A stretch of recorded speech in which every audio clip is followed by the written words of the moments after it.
condensação. Por quê? Porque se a água uniu, somente ela pode separar.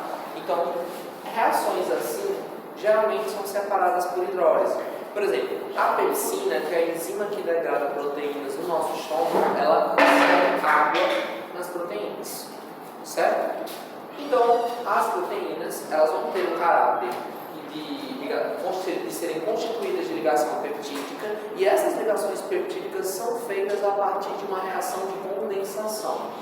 Lembrando que o que vai caracterizar uma reação de condensação é justamente a saída de água ou desidratação, certo? Só lembrando uma coisa que eu não falei para vocês, é que a ligação peptídica, ela vai ser sempre entre dois grupos.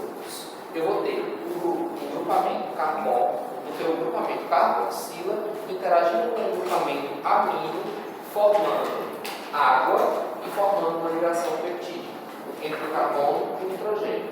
Então, para a ligação peptídica acontecer, eu tenho um lado de um aminoácido, que é o lado que demonstra a carboxila, e o outro lado que demonstra o grupamento amino. Então, o grupamento amino mais carboxila, liberação de água, ligação peptídica. Certo? Ficou claro isso? Então vamos lá. As proteínas, elas vão possuir uma estrutura, e essa estrutura ela vai ser constituída, feita através da ligação entre esses aminoácidos. E aí eu pergunto para vocês, apenas aminoácidos farão parte da estrutura de uma proteína? Não. O que pode fazer mais além de parte? Vocês têm algum exemplo? O que pode fazer parte da estrutura de uma proteína além dos aminoácidos? Como é que é denominado o grupo que não é um aminoácido e está presente em uma proteína? Grupo prostético. Alguém tem algum exemplo de algum grupo prostético em uma proteína? O ferro da hemoglobina, gente. A hemoglobina, ela é uma proteína presente nas nossas células sanguíneas. E o ferro é um grupo prostético. Então, aqui, eu tenho o grupo prostético do ferro, que é o grupo prostético da hemoglobina. Esse grupo, ele está ligado a uma série de outros aminoácidos, mas ele não é em si um aminoácido. Então, um grupo prostético é alguma substância, algum composto químico que faz parte da estrutura de uma proteína e não é constituída de aminoácidos. Então, nós vamos ter as proteínas que possuem um grupo prostético. As proteínas que possuem um grupo prostético são denominadas de proteínas conjugadas, certo?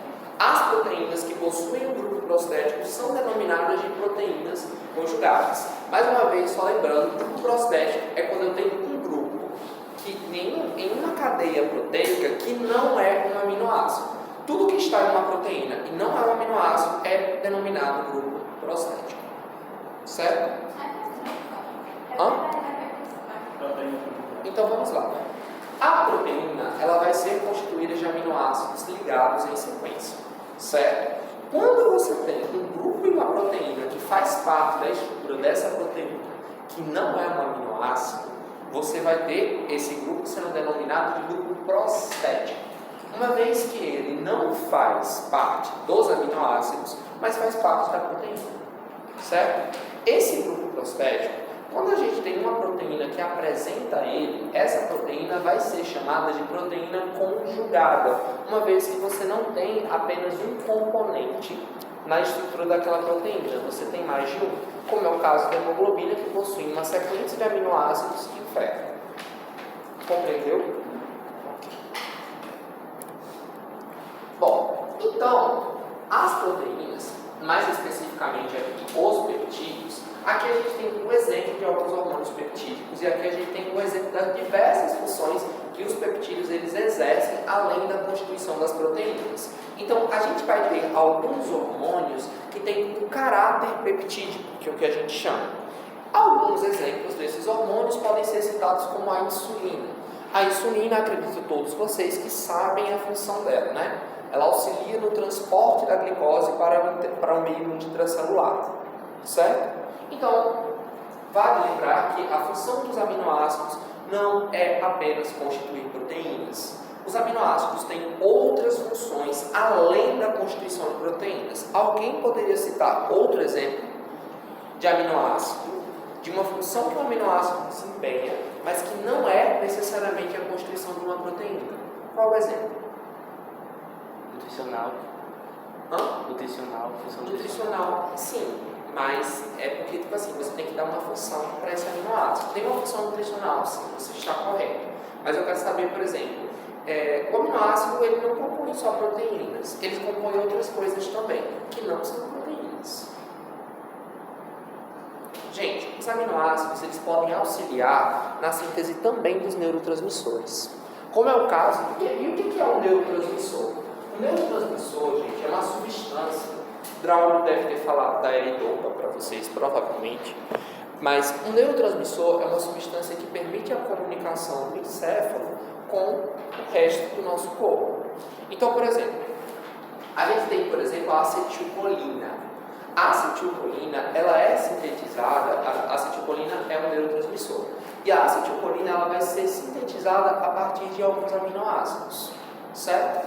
Então, algumas funções dos aminoácidos não incluem única e exclusivamente a síntese de proteínas. Aminoácidos são importantes na estrutura das proteínas? São muito importantes, mas eles não fazem só isso, como é o exemplo da síntese de neurotransmissores.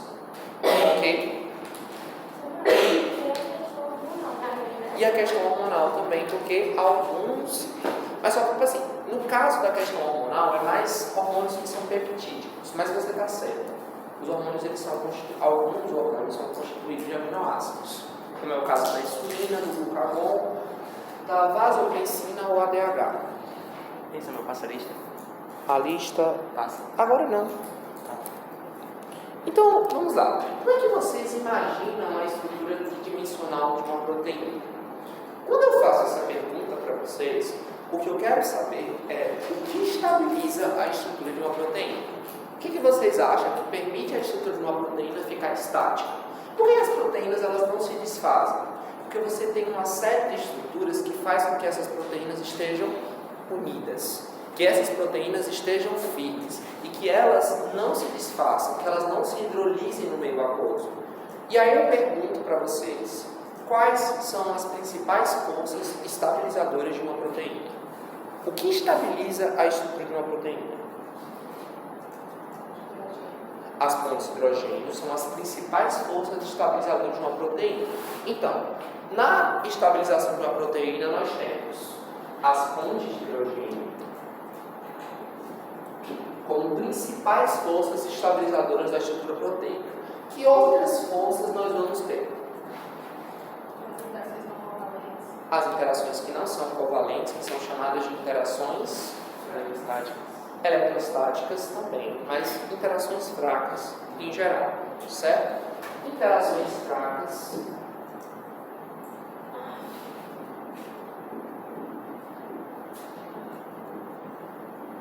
Gente, ok. Pontes de hidrogênio e interações fracas. Lembrando que a ligação de hidrogênio ela também é uma ligação fraca, tá, gente? Só que ela é uma ligação fraca com um caráter especial, porque ela é como se fosse uma ligação fraca mais forte de todas. Certo? O que seriam essas interações? Interações fracas é porque, assim, dentro da química, a gente tem 3 tipos de interações. Temos as interações eletrostáticas, as interações de Van der Waals, que foi um cientista que buscou entender o porquê que algumas coisas... Aquele evento, por exemplo, você passar a bexiga no cabelo e o cabelo ficar eletrizado. E aí a gente tem as forças de Van der Waals. As forças de Van der Waals, elas são forças que correlacionam o positivo com o negativo. Estudam a formação de polos e como eles interagem entre si. As interações fracas nada mais são do que interações eletrostáticas. A questão é o grau. Então você sabe que você deve ter aprendido isso lá quando você estava no ensino médio, que os opostos eles se atraem, não é verdade? Então se eu tenho um polo aqui positivo e um polo negativo, e aqui desse lado eu tenho um polo que é positivo também. Você concorda comigo que esse positivo vai atrair esse negativo? Pronto, então as cargas de moléculas As moléculas que possuem cargas opostas, elas tendem a se atrair. E é isso que a gente vai denominar de interações fracas. Claro que em uma maior ou em uma menor proporção. Isso você não vai conseguir abordar muito bem aqui, na bioquímica. Mas na química, por isso que eu inclusive sou a favor de vocês terem química orgânica, por mais que isso fosse acrescentar uma matéria a mais no período de vocês. Porque é o problema que vocês têm.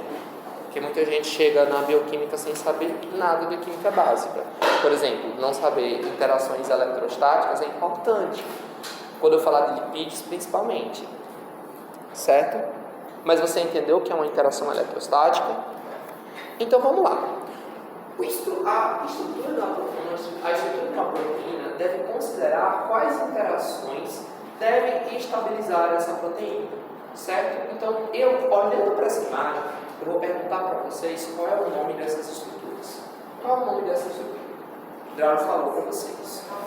Alfa S. E essa?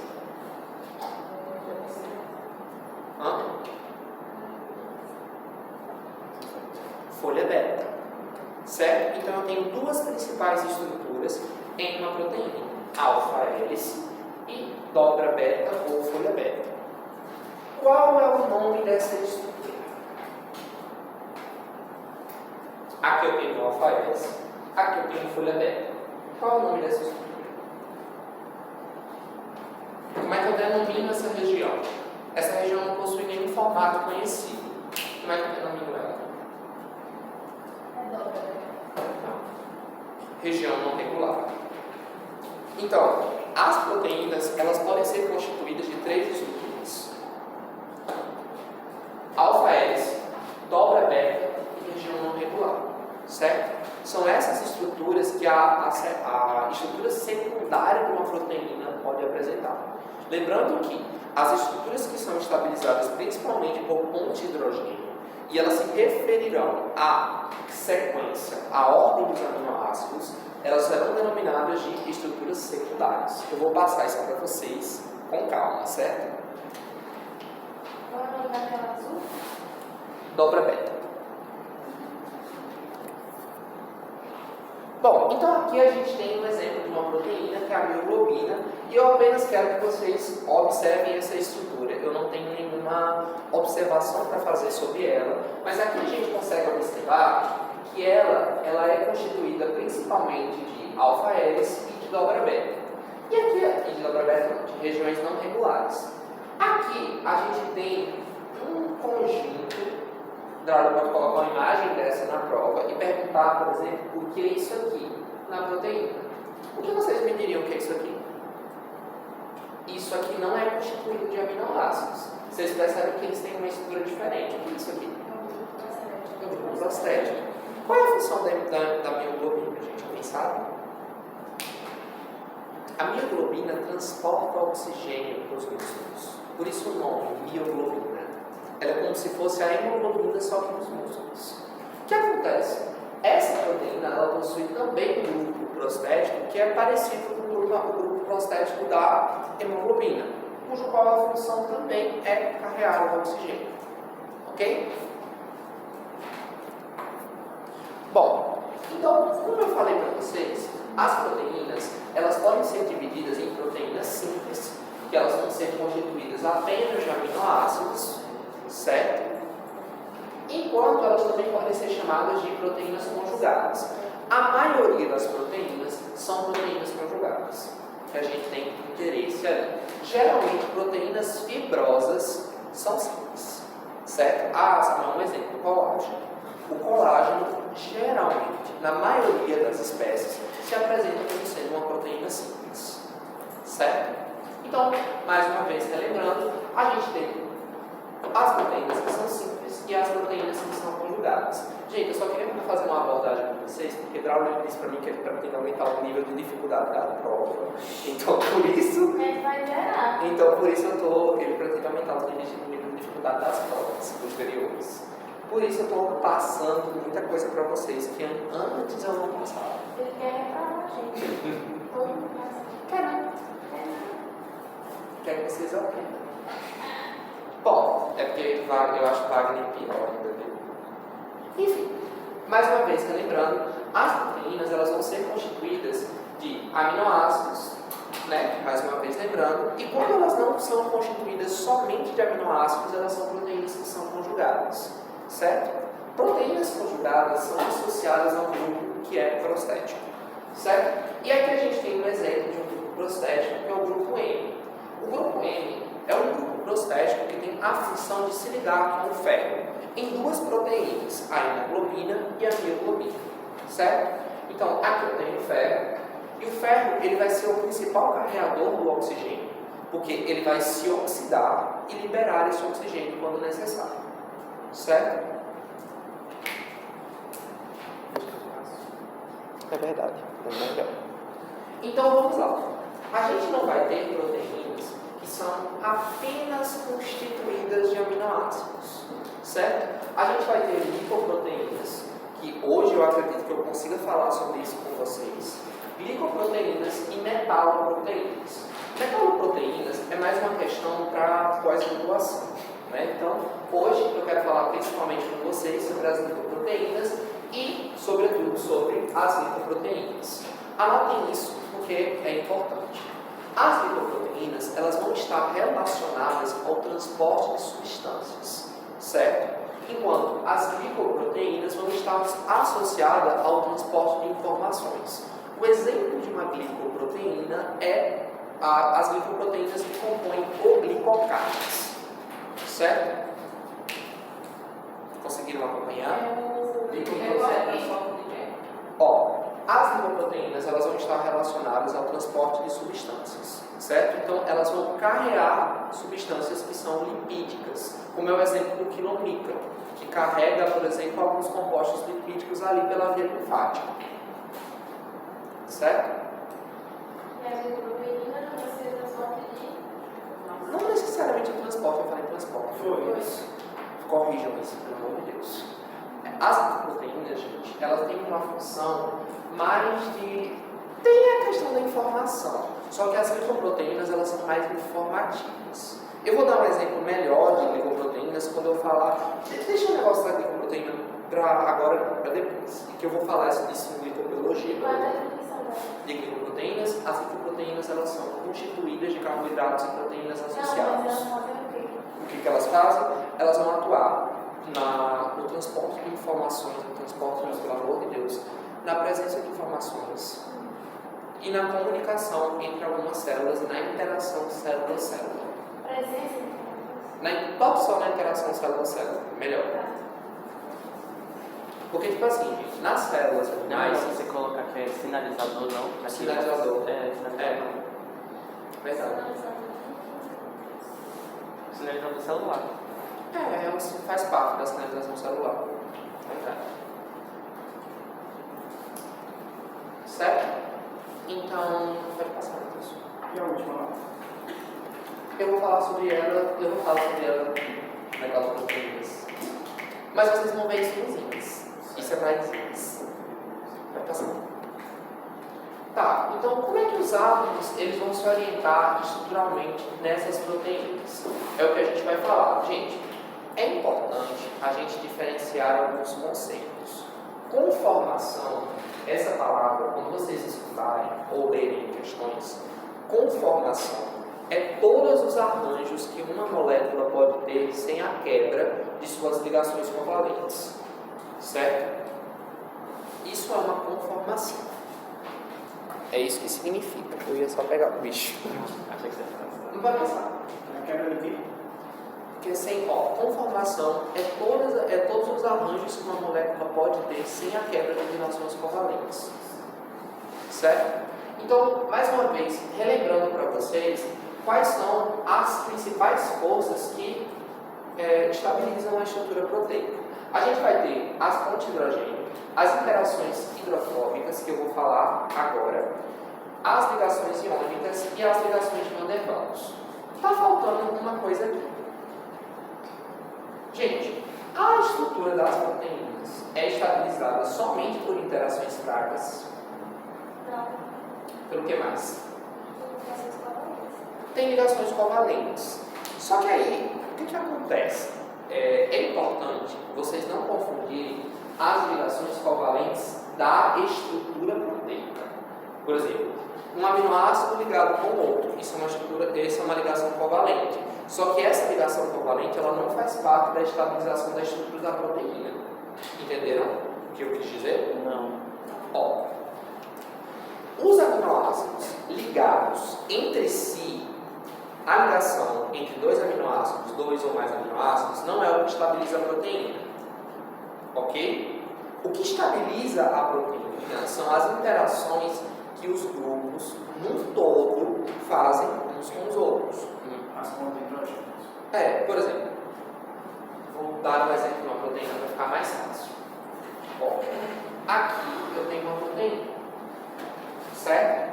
Essa proteína ela vai ser ligada por uma série de ligações covalentes. Esses pontinhos vermelhos que eu estou desenhando são ligações covalentes. Essas ligações covalentes, elas necessariamente acontecem entre aminoácidos? Não, podem acontecer com os grupos prostéticos também. Ah, tá. Então, tipo, pode acontecer tipo só entre grupo prostético ou grupo prostético, aminoácido, Pode prostético, acontecer nas pontas dos grupos prostéticos, pode acontecer no meio da molécula, no meio da cadeia, assim como acontece com o glúten, por exemplo. Você entendeu? Sim. Bom, então vamos lá. Aqui eu tenho uma proteína, e isso tudo que está de vermelho aqui, gente, são ligações covalentes entre os aminoácidos. O que eu estou querendo dizer para vocês é que não é essas ligações covalentes que estabilizam a proteína como um todo. O que estabiliza uma proteína são as interações entre a própria proteína. Vou simplificar o que eu acabei de falar para vocês. É como se essa parte interagisse com essa e essa parte interagisse com essa. São essas interações entre os compostos da proteína que estabilizam ela. Certo? Não é necessariamente as ligações covalentes que vão estabilizar como uma proteína se apresenta. Vocês querem que eu explique de novo? Ou ficou claro? De novo? Vamos lá. Aqui eu tenho uma proteína. Cada ponto vermelho desse aqui é uma ligação covalente. O que eu estou dizendo para você é que não é essas ligações covalentes que ditam como a proteína vai se apresentar. Certo? Não é essas ligações covalentes que ditam como a proteína vai se apresentar. Existe uma série de outros fatores. Certo? E o principal fator são as interações que essa proteína tem com ela mesma.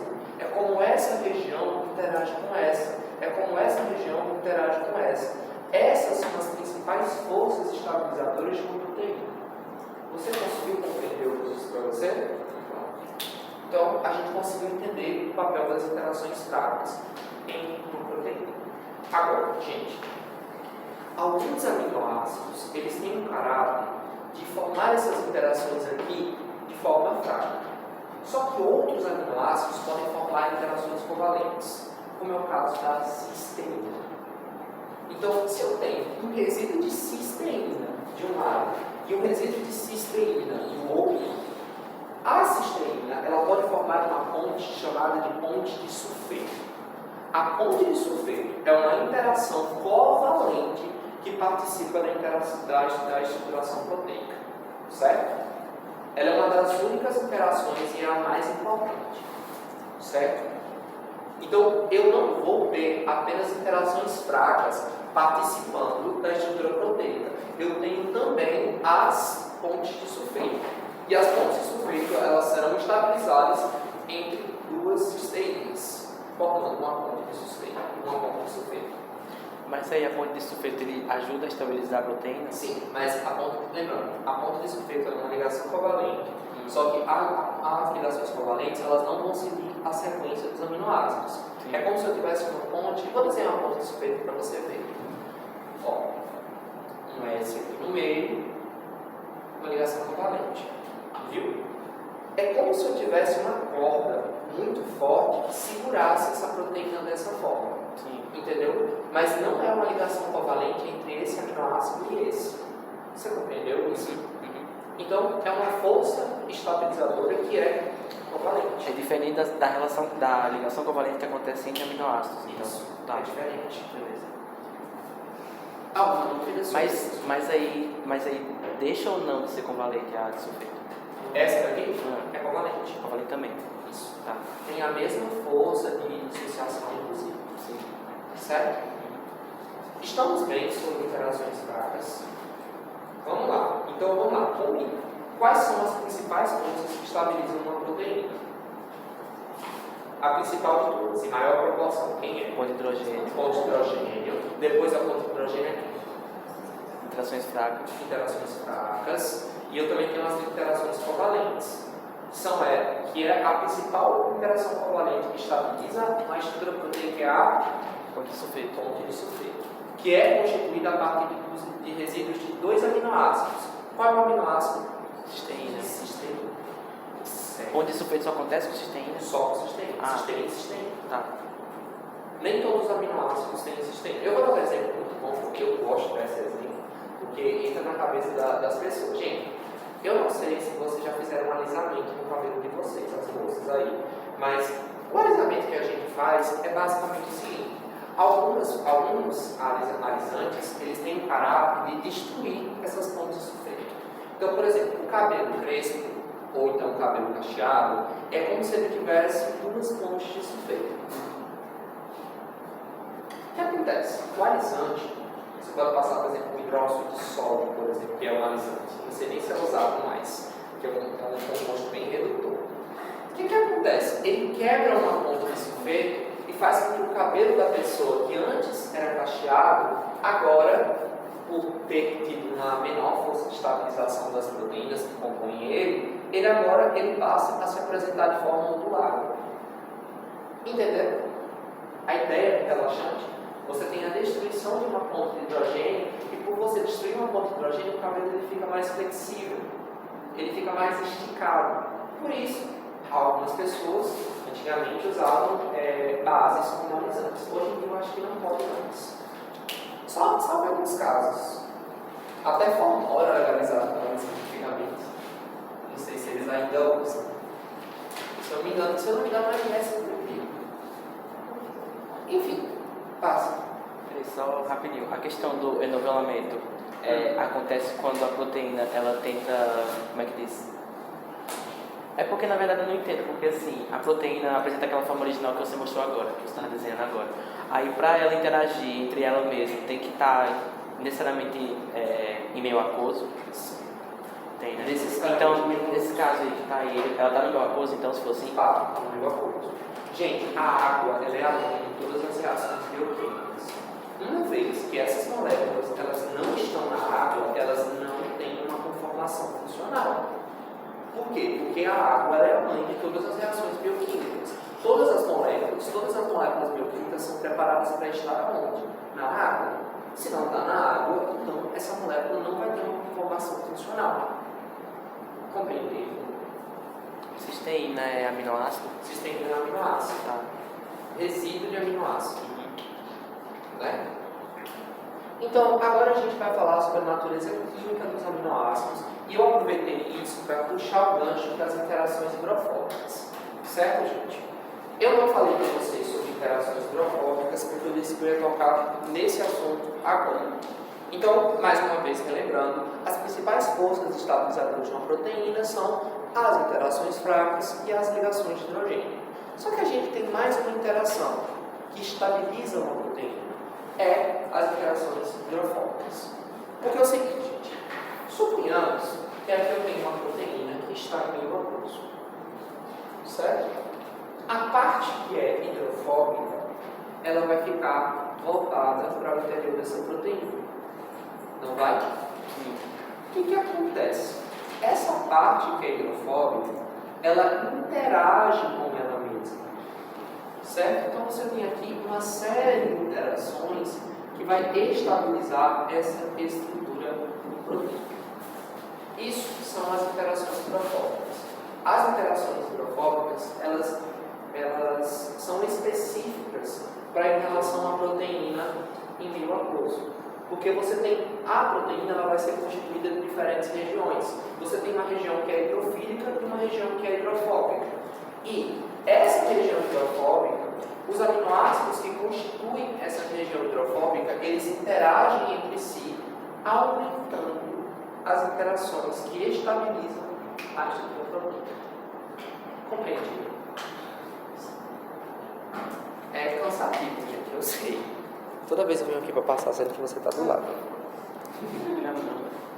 Bom, então a gente vai falar sobre o nivelamento da proteína. Deixa eu ver se eu estou conseguindo enxergar isso aqui. Não, eu acho que isso aqui pode passar, porque eu já falei para vocês.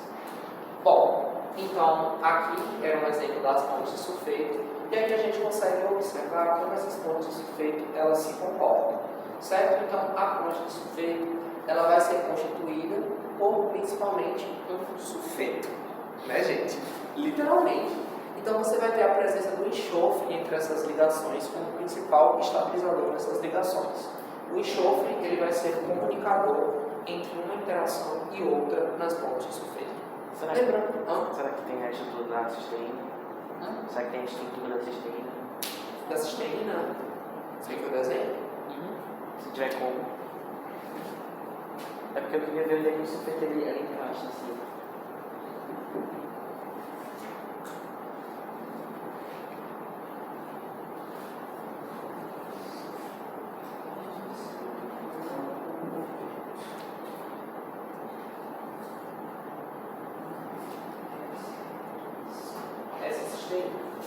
E onde é que o sulfeto entra aí? Como é que faz? Como é que acontece aqui? Agora, quando você imagina que cisteína, o que vai acontecer é que essa cisteína, em condições oxidativas, ela vai formar, aqui antigamente tinha dois sulfetos, não é? Em condições de oxidação, você vai ter a saída de um grupo sulfeto, você vai ter a saída de um enxofre. E esse enxofre, que antes estava agregado nessa molécula, ele agora vai fazer parte de uma ligação covalente. Então, ele migra daqui e passa a comunicar com outra cisteína. Você compreendeu isso? Então, o processo oxidativo faz com que o sulfeto migre da interação entre a molécula e ele passe a integrar novas cisteínas. Isso só acontece com outras cisteínas, não com outros aminoácidos. Certo? Mas essa oxidação acontece porque ele é, como é que diz, é negativo? Não. Porque essas proteínas elas estão sujeitas à oxidação. Agora, no meio redutor, como é o caso do alisante, o que vai acontecer é que você vai quebrar essas ligações e você vai fazer com que esse sulfeto ele volte a fazer parte da cisteína. Recapitulando que as principais ligações são utilizadas em proteínas a ponte de hidrogênio, as interações fracas e a interação de hidrogênio. Isso. E as pontes de sulfeto também. Alguma dúvida sobre esse assunto? Questão do enxofre. Questão do enxofre? O que tem? Como é que ela faz Essa interação? Aqui eu tenho uma cisteína e ela vai interagir com outra cisteína na estrutura proteica. Certo? Então, aqui eu tenho uma SH. Em condições que são oxidativas, você vai ter a saída desse enxofre, porque ele foi oxidado, e agora ele vai ser disponibilizado para fazer a interação, uma ponte entre duas moléculas. Por isso a gente vai denominar essa ponte de sulfeto. Certo? Então, esse H ele vai